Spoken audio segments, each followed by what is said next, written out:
You're listening to Carolyn Hacks. No sympathy for lonely friend who never reaches out. A column written by Carolyn Hacks and read by an AI-generated voice. Dear Carolyn, I'm a college student who has a great group of friends. It took effort and outreach to facilitate these friendships. I'm not the most outgoing personality, but I count myself lucky, and I hope they do the same. Recently, a friend complained to some of us that we are not spending enough time with her. She feels lonely, and we need to do more as friends to reach out. It's never fun to hear this from someone you care about, but there is more to the story that makes me struggle to sympathize. She has never reached out to make plans, as a group or one-on-one. Further, when I do set up plans for us, more than half the time she seems disengaged and uninterested in spending time with me, so I've reached out less often. I'm trying to be sympathetic to her feelings of loneliness, but to me, it seems like she wants us to solve the problem for her. A few friends and I checked in to make sure her mental health hasn't declined, but she is seeing her therapist as usual and has assured us things have been going well on that front.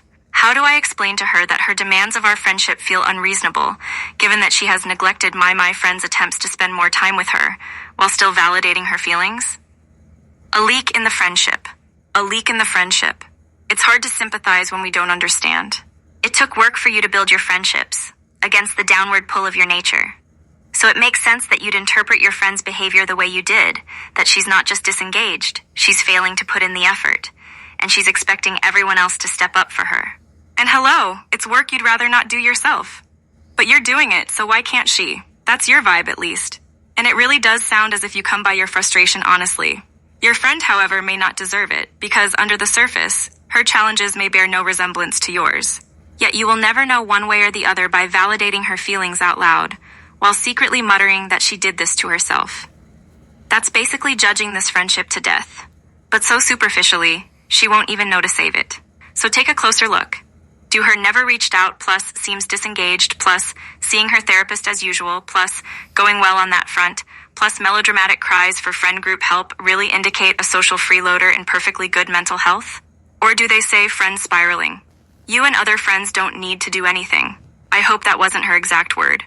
And I agree her struggle isn't yours to solve for her. But the problem she's asking about, I think friends can reasonably call with purpose. As someone who has been depressed and who's had friends with depression, but who is a layman, not a mental health professional, I see your friend through that lens. It's hard to make plans. It's hard to show up to the ones you accept. It's hard to be fully present and joyful. Disengaged and uninterested is more like it, at the ones you show up to. It's hard to explain why you feel so bad when everything from the outside looks good. Doing well with a counselor doesn't mean you're well. So, not knowing the reason your friend is in therapy, I offer depression only as a general example, just to demonstrate how the same facts can offer more to the story with two different meanings, and two different sympathy levels I expect, and friend group responses. Again, this is not to say you are responsible for your friend's social life or mental health, but you are responsible for not assuming others' experience is the same as yours, even when you identify with someone.